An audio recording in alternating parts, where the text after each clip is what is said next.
Oh, note to Higby. Catch. I'm Joe Trodian, and this is RamView. It's hot out there, but let's blow them up the line of scrimmage. Headline, Los Angeles.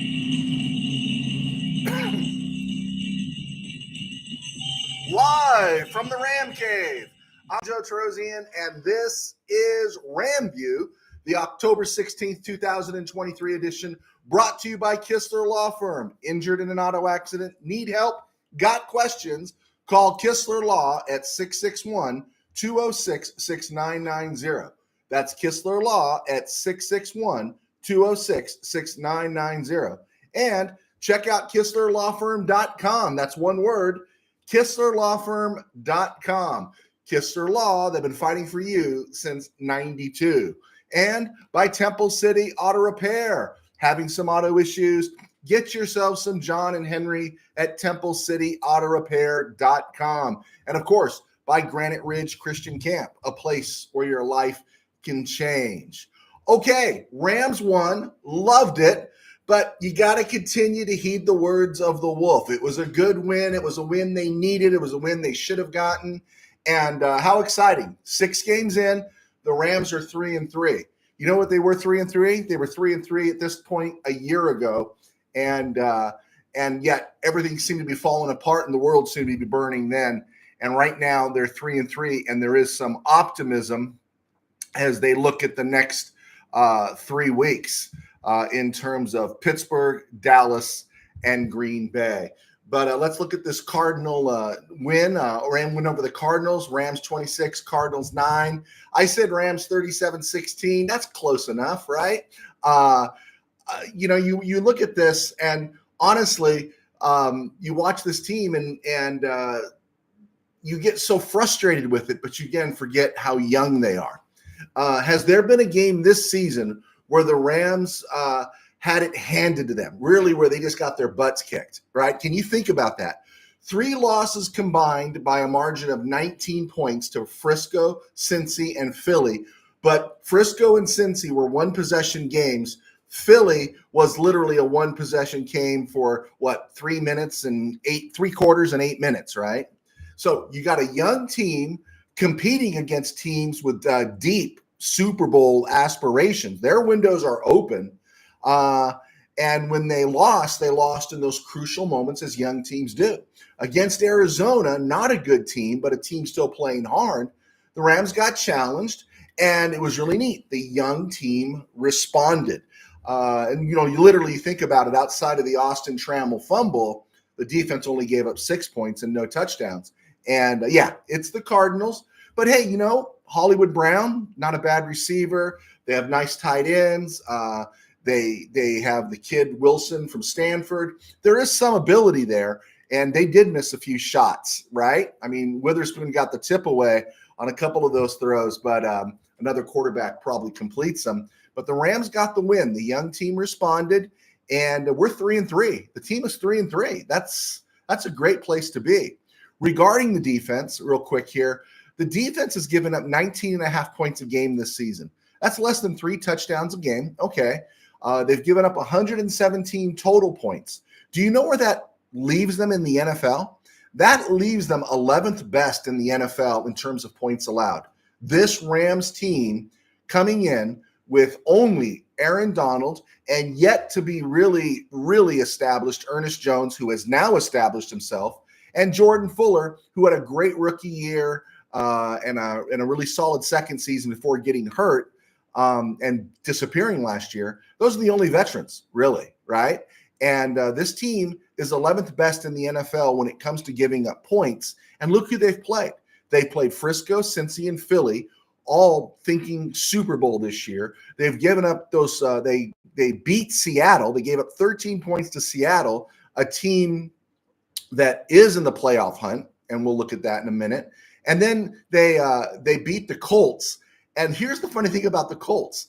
The Colts really look like they were going to be bad this year, but they're not, are they? They're actually pretty good. And the Colts are dealing with some bad news, and we'll get to that later as well. So I understand everyone's all excited about the Rams. Everyone's all jazzed.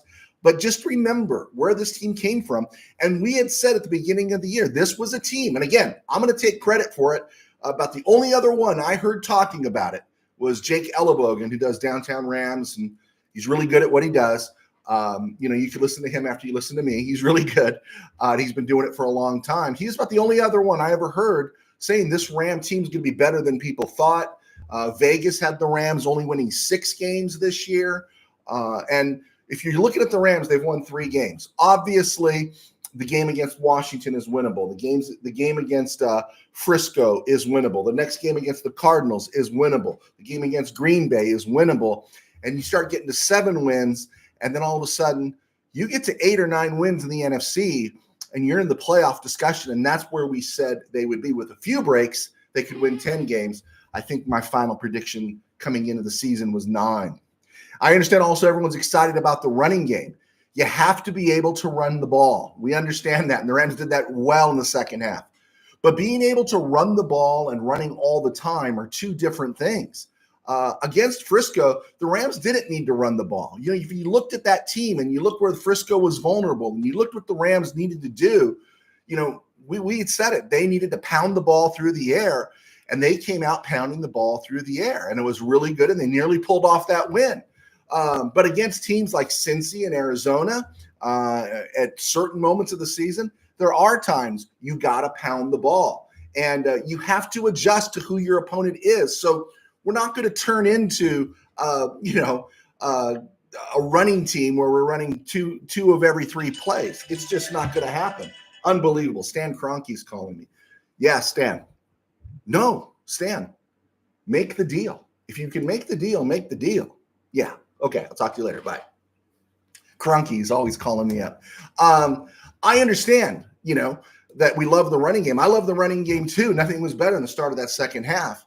And I love to think that somebody must have got to McVay and said, hey, dude, we need to adjust here because you're playing the Cardinals and you should be able to pound the ball against the Cardinals. And they did it. And so it was great to see. But I don't necessarily see them running the ball 25 times. They ran the ball 27 times yesterday. I don't see them running all the time. I think you pick and choose when you're going to do it and when you're going to be run heavy or pass heavy. And so it's good. You want to be able to run, but you don't always have to run. That's my thinking on this. And in speaking of running backs, Kyren Williams dealing with the tender ankle now. I think I was wrong about Kyren Williams. I think Kyren Williams might be more than a complimentary back. I thought he was a change of pace back. I thought he was a guy, you get him 15 touches a game, 10 carries, 5 catches. I thought he was one of those guys, but I know he was playing against the Cardinals. But that touchdown run I don't know what the ref was watching. I don't know what she saw. He was hit at the line, bounced, and was still able to get around the corner. Now, that speaks to how bad the Cardinals are. But literally, I think he ended up tangling with 3 defenders on that play and still scored the touchdown. He runs much more physical than we thought, and he's got that burst that he did show last year a little bit. People kind of ignored, but he's got that burst. He's got just enough burst to make him a very dangerous guy. He had 20 carries yesterday. I think 20 is the right number. I do like Ronnie Rivers, although he sprained his knee, his PCL. Zach Evans got his first action. And so we're going to talk more about that injuries reports that kind of came out there, and we'll see where that all is. But Kyren Williams is a feature back. I really think so. And that was good to see. Some of the stats that you look at, time of possession, third down, a lot of that is skewed because of the Cardinals' last possession of the game and the Rams' lack of production in the first half. Initially, the Rams couldn't get off the field. It was really a case of bend but don't break. So it's kind of skewed. You got Arizona running 73 plays, the Rams running 55. Time of possession was pretty much dead even. And so it's really hard to assess all those things and say who had an advantage, but your eyes told you the Rams did dominate the second half after kind of horsing around in the first half. And again, you think about some of the Rams stuff that would have made this game go easier. Trammell doesn't fumble, and maybe the guy that we just signed to a 3-year extension at tight end named Tyler Higbee. Now, I understand he's not George Kittle, right? I understand he's not Sam Laporta, right? I understand, he's not, Travis Kelsey. I mean, Travis Swift. I mean, Travis Kelsey. I understand he's not that guy either, but you gave him a 3-year contract. Tyler, you got to make the grab, man. You got to make the grab. He makes the grab. Trammell doesn't fumble. Then the game has a completely different look to it. But Rams, in some adversity, the young team pulled it out. It's fun to look at the pass protection grades. Like we said, PFF with the pass protection grades. Great place to start, but don't let it influence what your eyes saw. And there were moments where they were getting to Stafford early. There was 3 sacks of Stafford yesterday, but there were also times where they kind of buttoned it down. And I think when they buttoned it down was when they decided to run the ball. That meant, Arizona had to think twice before just teeing off on Stafford, and it did make a difference. All right, it's a solid offensive line that was good enough, and maybe just a little bit better, and we think is improving as the season goes on. It's definitely not last season's rent offensive line from Home Depot. Havenstein and Dotson, though, I do like the right side of the line as far as road graders. Kevin Dotson and Rob Havenstein running right. That's something to keep an eye on in critical situations. Not that I have a problem with Avila, not that I have a problem with Alaric Jackson, but running right, those guys know how to plow the road, and that's where I would want my tough yardage to come from. In terms of the passing game, I guess Stafford graded out as the number one, whatever, this week. Don't take any doom and gloom bait about poor Puka Nacua or Tutu Atwell and their lack of production or their lack of targets. It's great to see Cooper Kupp produce 2 weeks in a row, right? That's really good. That's very good because teams are going to start bearing down on him again, and you've got great options in Nacua and Atwell. Atwell is essentially the new Jefferson with better hands. Did you see his lone 30-yard grab, that catch? Tyler Higbee, did you see that catch that Atwell had along the sideline there, that 30-yard grab? But here's the difference between Atwell and Jefferson. Atwell has better hands. He has better ability with a contested throw, and he has much, much better speed. So what an upgrade, right? What an upgrade. And just keep an eye on that. If the offensive line, and there were moments, right? I had people telling me right here in the Ram Cave yesterday, and then others were talking about it. There were moments Atwell looked like he was open downfield, but Stafford just didn't have time in the first half to get the ball downfield to him. So, don't get all worked up about their lack of targets. I think Atwell has 3 catches in the last 2 weeks. It's not that he's playing poorly. You got Cooper Kupp back. He's an all-pro. You got him back, okay? And that's going to diminish anyone's catch count and targets. So how solid was the Rams defense against a team they needed to be solid against when you look at the grades and you see? Well, the good news was Christian Roseboom, the guy who got the pick, right, held on to it. It's like, please, dude, hold on to it. Did you see Higbee, how he held on to it? He got the pick. He was the lowest graded starter on the defense, and that's as it should be. He's the least talented player on that defense. He's the first to go. If you're doing a pecking order of 1 through 11, Donald 1, Christian Roseboom is 11, and so he was the poorest graded one, and he wasn't that bad. He got the key interception in the game. Byron Young keeps getting better and better, and I haven't looked it up. I'm trying to remember where I saw it or heard it, or I just heard a quick blurb that think about all the edge rushers that have been drafted this season, and Byron Young this last spring, and Byron Young in the 3rd round just keeps getting better and better and better. This is really exciting. I like the energy of Ochaun Mathis as well. We know Hoyt had a better game, but I like Ochaun Mathis. He didn't grade out real well, but you see there's a lot of athleticism to him, and to see if that can develop is exciting. Aaron Donald, of course, is great. I heard he got robbed on that RPO. We talked about it. Was that a sack, whatever? And I heard the NFL's not giving him a sack. Ernest Jones with the tender knee, missed practice this week, led the club in tackles. And isn't Ernest Jones developing into something, I don't want to say special because Fred Warner can be special, but Ernest Jones is really being everything you would want a guy to be, drafted where he was in the 3rd round a few years ago. Kobe Turner is developing. Jonah Williams had that nice sack. Even Michael Hoyt graded well in everything but coverage. You just don't want Michael Hoyt in coverage. So this looks really good. Witherspoon did get the bat away. Yeast and Fuller were solid. Fuller had maybe one of his better games. Kobe Durant had his best game of the season. And Darian Kendrick looked very well until a report came in that he got arrested for concealing a weapon in his car, I guess, at midnight or 2 a.m. That was a report that came on, and I'm not sure what the outcome of that's going to be. But, Darian Kendrick was considered a higher prospect early in his college career, and he got into some trouble, and that's why he had to transfer.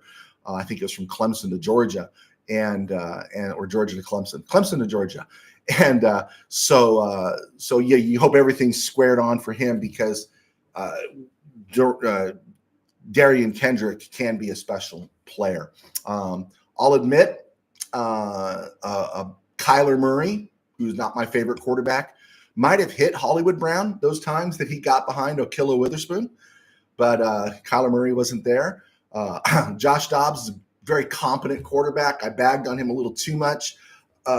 He's kind of the guy you root for, but he's kind of the guy that scares me too when the Rams play those kind of quarterbacks, because they are always going to do the smart thing, and our defense is predicated on we don't stop the smart guys. We stop the guys that try to reach for too much, like Kyler Murray.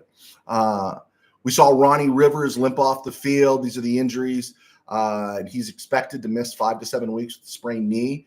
An MRI showed that Kyren Williams sprained his ankle. They said he left the stadium without a boot. You saw him moving around. I saw him moving around in the clubhouse through the video when they're handing out the game balls, and he did the breakdown.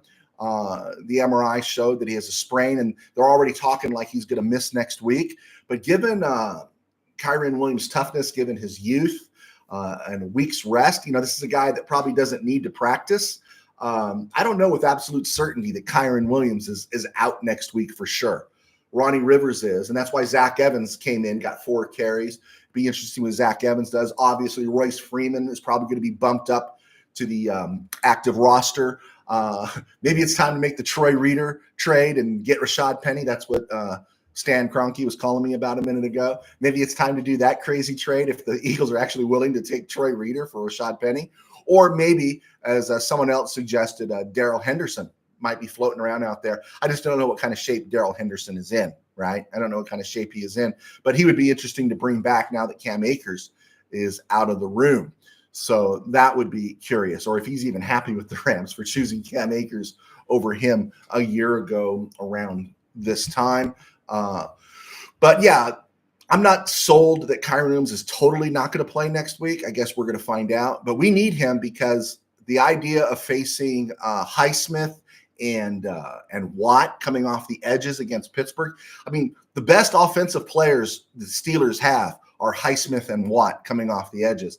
And you really need a back that knows how to block in the backfield. And I don't think that's Zach Evans' game. Maybe Royce Freeman is a better option. And so we'll see. We'll see how that plays out going forward as we talk about this game.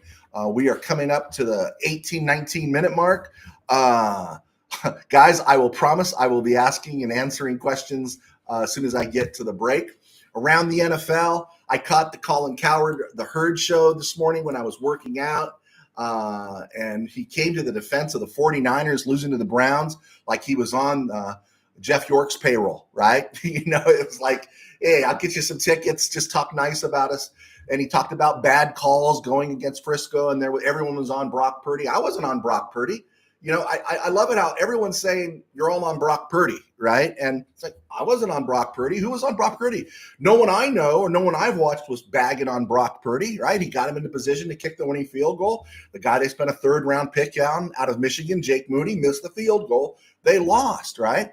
And here's the thing. We were talking about this. Did we not talk about Frisco peaking too soon, right? We talked about them peaking too soon. And you could talk about bad calls, okay? Okay, maybe they were bad calls. But you know what? Did anyone whine for the Giants' sake when, Darren Waller was blatantly interfered with on the last play of the game, right?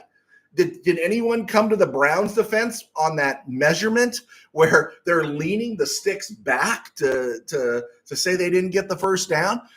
Did Colin Cowherd come to the defense of the Jets when it was blatant that Jermaine Johnson was being held and the horrible call on Sauce Gardner on the pick against the Chiefs a couple weeks ago, right? These instances are just part of the game then, but when it happens to Frisco, it's a ripoff.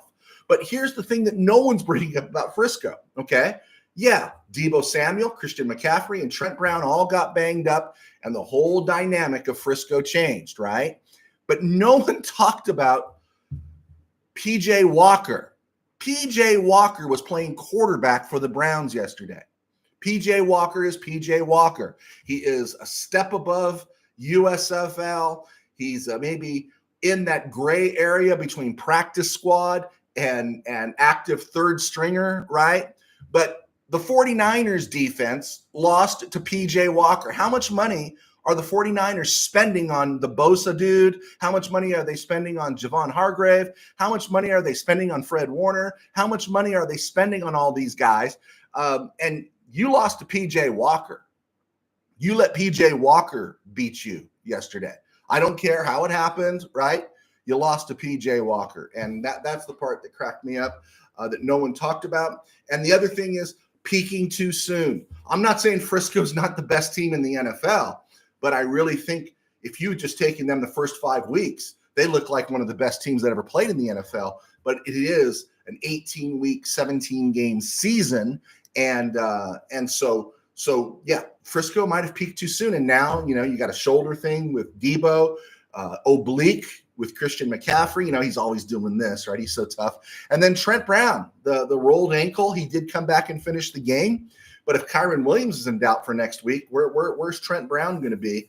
And we've seen this also with Frisco before. This movie has played before with Frisco. They play a very physical game, and injuries mount up. And just think about it, right? Another thing around the NFL, I repeat this, I'm saying it over and over again. Is kicking Mac Jones to the curb really going to fix things for the New England Patriots, right?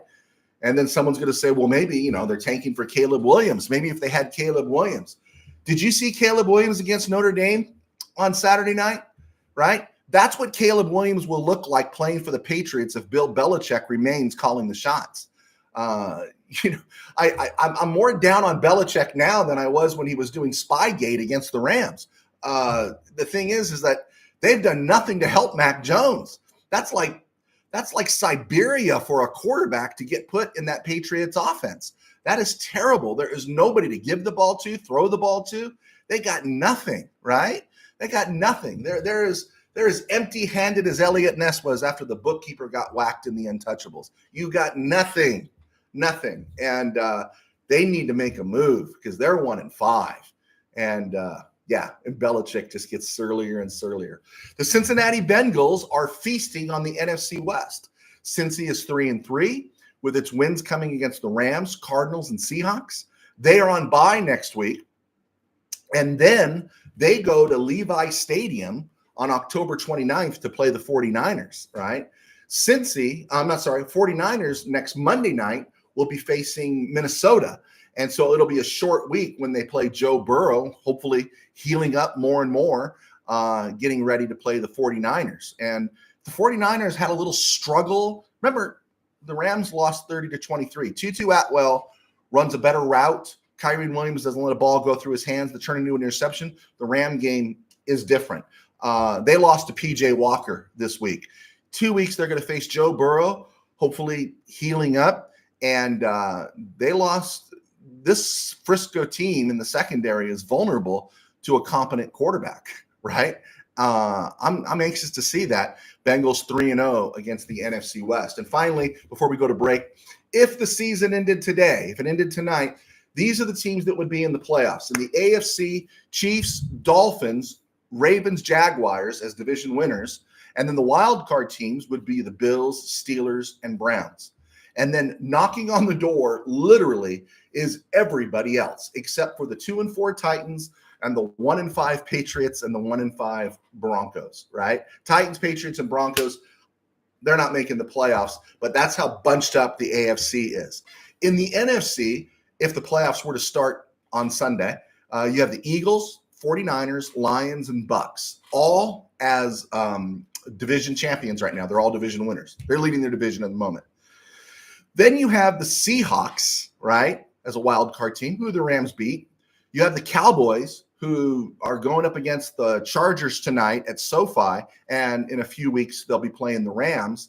And then, drum roll please, in the 7th spot, if the playoffs were to start this coming weekend, you have the Los Angeles Rams, who were supposed to win 6 games or less, who weren't going to stop anybody. It might be cataclysmically. I mean, I could go through the list of the pundits, the people who do this 24/7, that you think they know what they're doing. And this is why your opinions always matter, because you know what you see. You can assess. If you're invested as a fan, you can assess, and you do not have to defer to the KBM, who just come out and randomly just say, this could be the worst defense ever in NFL history. That's what they said about the Rams. Right now, we're 11th in points allowed out of a team of 32, out of a league of 32, all right?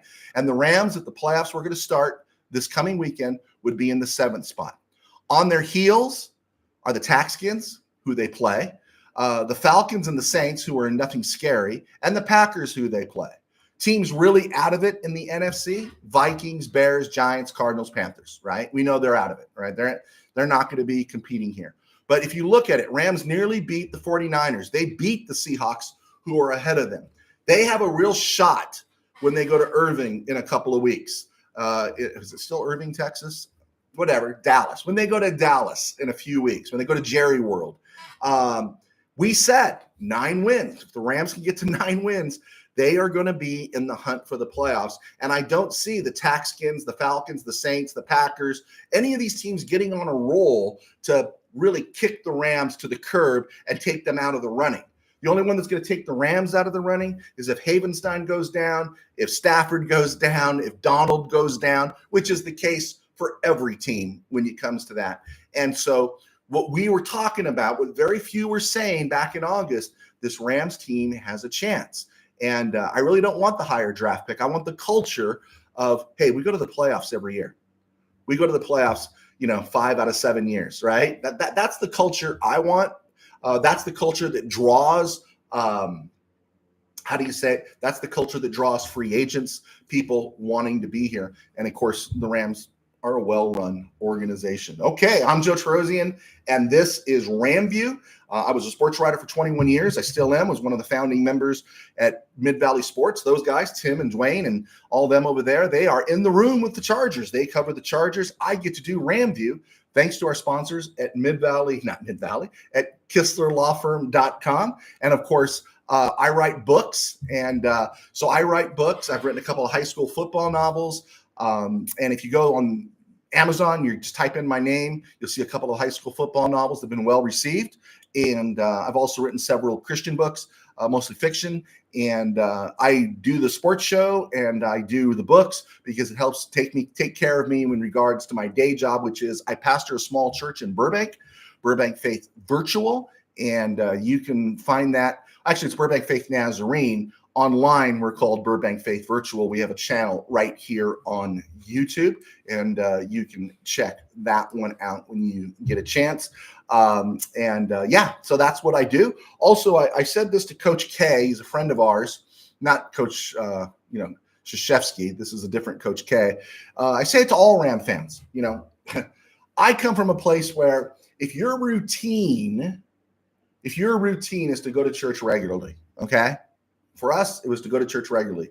If you break your routine to watch a 10 a.m. game or go to a Rams game, I believe that produces bad mojo or a bad sports karma for the Rams. I don't believe in a spiritual karma, but I believe there is a sports karma. And if you're supposed to go to church, you should go to church and don't break that rhythm for your team. So I offer you, if you want to check in at Burbank Faith Virtual the day the Rams play, and you're not going to be in your church that morning, and you need some coverage, check in with us at Burbank Faith Virtual. I'll get the big guy upstairs to sign off on it so you don't affect the Rams play. I really think someone like Coach K and his family who go to church normally on Sundays, they kind of blew it for the Rams. I think their bad vibes affected the Rams in the first half. That's the psycho in me when it comes to being a Ram fan. I told someone else I was going to get that out today. Okay, let's look at some of these questions here. Higbee's favorite candy from Tim Powers down in Irvine is Butterfinger. Yeah, you're being nicer than me. Tim Burns, Rashad Penny would be a decent fit, and Witherspoon is looking like he has mad upside. Hey, I'm going to tell you this right now on Witherspoon. I was ho-hum when the Rams signed him. I was like, yeah, okay, whatever, cool. You know, they signed a guy that hasn't played a lot the last couple years. Dead wrong. Witherspoon has been a blessing for that secondary. He's played well. Dwayne Barker, Mr. Mid-Valley Sports, young team. Yes, they are a young team. Tim Burns, Akers fell backward. Kyron falls forward. Yeah, Kyron falls forward. I mean, I went from, again, he's a complimentary back in a running back by committee situation. I think he's a feature back. I really do. He looked really great. Tim Powers again, ticky-tack call on Hoyt's face mask violation. Absolutely a ticky-tack call. Absolutely. And of course he's Michael Hoyt, right? He's Michael Hoyt. You know, if he played for the 49ers and he was making as much money as a Bosa, they probably wouldn't have called it.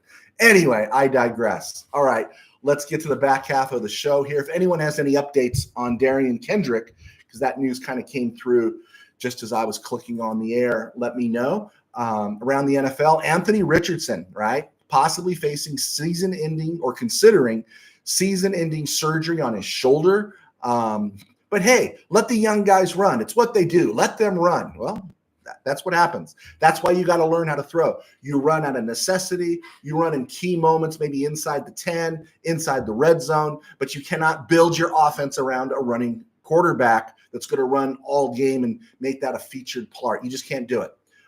Chicago Bears quarterback Justin Fields got off to a slow start yesterday, and now it's going to be a slow start for a while. He dislocated his thumb. Ouch.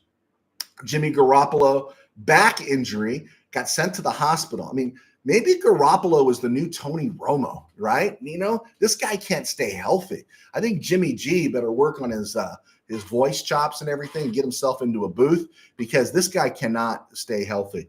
For the Lions, David Montgomery, Jamar Gibbs was out. And that really bugged me because Jamar Gibbs is on my fantasy teams, and he was out. And then David Montgomery, early on in the game against the Buccaneers, bruised his ribs. I think he landed on the football. I guess the things were negative in terms of the x-rays, but you got to love the Lions, right? You have to love the Lions. Inactive yesterday, which I'm all for it. Noteboom didn't play. If he's tender, if he's got a groin injury, we're going to need Joe Noteboom before this season is over. So let him heal up and let the Rams keep playing. Laurel Murchison, he has a tender knee. Nick Hampton, actually drafted higher than Oshawan Mathis, but you've seen Hampton on the field. Hampton does not look ready, right? I don't think he looks ready. He was not dressed. DeJuan Johnson has the thumb injury. He wasn't dressed. And, of course, Zach Thomas he couldn't get off because he was working swing shift at Home Depot. The Rams did activate Marquise Copeland and Corey Durden, interior defenders from the practice squad. Marquise Copeland is interesting because a year ago, it looked like he was ahead of Jonah Williams. I like Marquise Copeland for what he gives, but Jonah Williams, right, really rose above, and Marquise Copeland came up, played 11 snaps yesterday. But again, there was a lot of garbage time snaps. Even John Johnson, got a snap on defense. College football, USC, Notre Dame. We talked about this. I didn't know it was going to be that bad. I didn't think SC was going to win at Notre Dame. That was Notre Dame's season right there after 2 losses. I do like Jack Hartman. I don't think Notre Dame's great, but you know what? Neither is USC, right? And it's always give it to Caleb, let Caleb do something. And Caleb can only do so much. I think there was a bit of the Messiah complex in there, and I mean that in a positive way for him, as he made some throws that he knows he shouldn't have made. But knowing he was desperate, that he had nothing else he can do. And then again, Lincoln Riley, you're always on Sean McVay for not running the ball. Why isn't Lincoln Riley just giving the ball to Marshawn Lloyd 25 times a game? Austin Jones is nice. Let him be the breather guy when Marshawn Lloyd taps the hat, but just give the ball to Marshawn Lloyd, Lincoln, please, just do it. Make it easier on your offensive line. Sometimes it's a little easier to pave the road than to do the ballet of dropping back in coverage. So that was a bad loss. And USC, whether they beat Notre Dame, eked it out, or what, they're not going to beat either Oregon or Washington. Watching that game on Saturday was a pleasure. One of the best games of the year. Michael Penix is amazing. Bo Nix, who some people have dropped to the second round. I think he's a first-round guy. I like Bo Nix. This is not the Bo Nix that was at Auburn. This is not the Bo Nix. This is not your older brother's Bo Nix. This is a different Bo Nix. And field goal goes wide and we go to overtime. And honestly, I understand how Lanning plays at Oregon. It's all gung-ho. Everyone's going, they're always going to go for it on fourth down, and they missed a few opportunities. I get it. But that was a great game. USC is going to lose to both those teams unless they do something drastic. But yeah, Oregon and Washington, really fun teams to watch. UCLA, Oregon State, I did catch that one. Yeah, I'm going to try to pronounce the Oregon State quarterback, the former Clemson kid, DJ Ugalele. Is it Ugalele? Like ukulele, or is it Ugalele? That's not the same kid that played at Clemson. At Clemson, he was slow. He was indecisive. He looked really uncomfortable.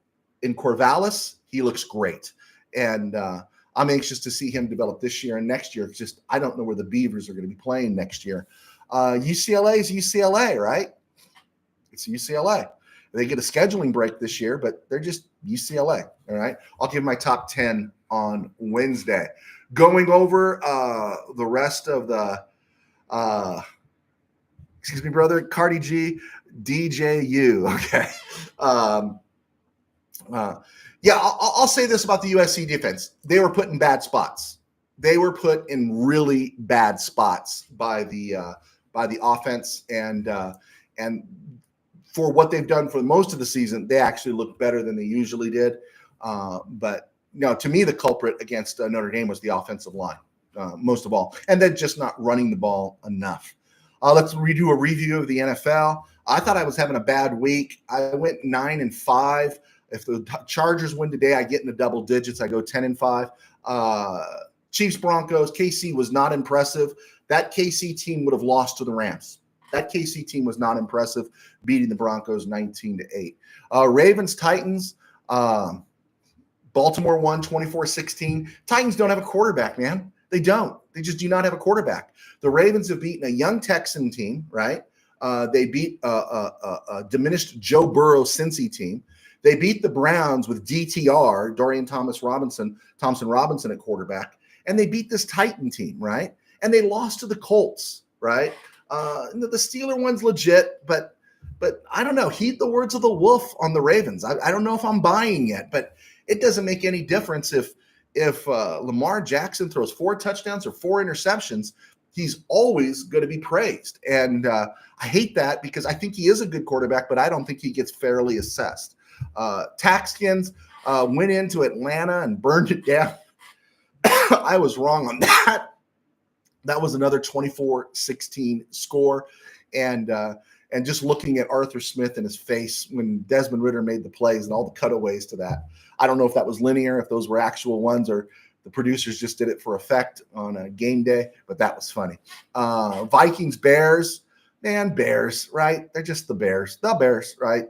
And the Vikings pulled that out. They're 2-4. And you know what? If I'm a Viking fan, I'm thinking, what are you doing, man? We're in line to get a good draft pick. Let's make it a better one. Bengals, Seahawks. Thank you, Cincy. I said it. They beat the Seahawks. That helps the Rams. I thought the Seahawks were going to win. Browns, 49ers, 19-17. Hey, again, they barely beat PJ Walker. No one's talking about the other quarterback, PJ Walker. Texans, Saints, Houston won 20-13. Houston is going to be a tough out in 2023 for anybody, and they're going to be a tough team in 2024 as this team matures. You can't help but like them. can't help. Jaguars, Colts, Jags 37-20. Hopefully Trevor Lawrence is not too banged up. Okay, this is Cardi G. Hey, I don't have no problem answering this for you, Cardi G, because you're a viewer and you're watching. Not to be a thorn in your side, but is it the Chiefs game historically always close? Yeah, but you got new coaching staff in there in Denver, right? You don't have longtime guys in there. You don't have the same old quarterback in there, and it should have been a new team. And I don't know. I just think sometimes I'm worried about the Chiefs, to tell you the truth. That's my thinking. I think the Chiefs, like Philly is cruising for a bruising. I think they're getting too dependent on Patrick. And if Patrick loses Travis, there's going to be some problems there with that KC team, because they could have easily lost to the Jets. There have been, and they did lose to the Lions at home. They're vulnerable, right? And so that's where I'm going on that. No problem. Be a thorn in my side, because you know what? Based on some of my picks this week, I'm not always right. I was wrong about Kyren Williams. I was wrong about Ahkello Witherspoon, right? There's some things we're just wrong about, and I have no problem with you pumping me for some questions or something to put me on the spot. Dolphins, Panthers. That one's interesting. Of course, the Dolphins won 42-21. I worry for Bryce Young. I like him. I like Frank Wright, but I think they got some issues there. Two of the Dolphins' next 3 games are against Philly and KC. That'll be interesting to see how that plays out. KC I don't think they have the weapons outside of Travis Kelce, but you look all over the field for the Dolphins, as long as they don't lose another running back. Knock on Formica, because Raheem Mostert is my key running back on my fantasy team. Raiders, Patriots. Raiders 21-17. Las Vegas the next 3 weeks get the Bears, the Lions, and the Giants. Now, they could lose to the Lions, but when all is said and done, the Raiders could be 5-4 and above water. That's interesting to see how they keep pulling this out. Jets, Eagles, we talked about that a little bit. The Jets did what I expected the Rams to do to the Eagles, because the Eagles, we knew, were cruising for a bruising, and they got it. They got it. Now, I wish maybe Jalen Carter could have missed his game against the Rams like he did against the Jets and Zach Wilson, but he didn't, and the Jets pulled it out, and the Eagles just look lethargic. They just do. And I think they got something brewing, because every week there's something upset with either A.J. Brown or Devonta Freeman, right? I mean, not Devonta Freeman. You know what I'm talking about. The other receiver, Devonta Smith. My brain just went blank on the other receiver. And every week someone's brewing about not getting the rock. And they got some stuff brewing. And now Lane Johnson's a little banged up. So it's going to be interesting to see how things play out with Philly. Lions, Buccaneers. Detroit is 20-6. Lions go to Baltimore this week, and that might be the most interesting game outside of the Rams playing the Steelers. That one is really interesting. Lions are undefeated on the road, and they're going into Baltimore. They've got an offense. It's going to be interesting. They have the running backs, and they got a defense that can pressure the quarterback. And so that's going to be a fun game. 5-1 Lions playing against the 4-2 Ravens. Rams, Cardinals. Hopefully the next time the Rams face the Cards, Kyle Murray will be playing quarterback, because I think that's a good thing. Efficient quarterbacks kill the Rams. But Kyler Murray, he's a splash player. He won't take just what he's given. He'll try for more, and that's where his downfall is, and that helps the Rams. So hopefully the next time the Rams play the Cardinals, Kyler Murray will be playing. Bills, Giants. Who are the Bills, right? And regarding the Giants, I'm really worried about Brian Daboll's state of mental health, right? That poor guy at the end of the first half, that was atrocious. That was just awful what happened at the end of the first half. And poor guy's going to lose it, right? He's just going to lose it, right? He just might go to the ownership, the Maras, and just say, hey, we're just putting everybody on IR, and we're going with the taxi squad all year, and we're going to get a top draft pick, and we're just going to go from there, right? Chargers, Bolts, you heard it here first. Los Angeles, I almost said San Diego. 45 Ishmael, right? The Los Angeles Ishmaelites, the Chargers 45, the Cowboys 24. Okay, nothing much on this day in history, except John Wolford, former Ram quarterback, turns 28 today, and the more important one, Steve Avila, turns 24 today. So happy birthday to them. All right, I think we're good. I think we got this show in. I want to say thanks to everybody for clicking on. Thank you to our sponsors, Kistler Law And be sure, thank you for leaving comments. Hit the like buttons if you could subscribe. I really appreciate it. Continue to just support us. We really do. Go over to Spotify, check us out there. So we're trying to build our footprint there. It's not very big, but awesome talking Ram Talk. And I think we're done. And I think, you know what? It was a stone groove, my man. It was a stone groove today. It's always a stone groove after the Rams win. So God bless, take care, and we will talk to you on Wednesday.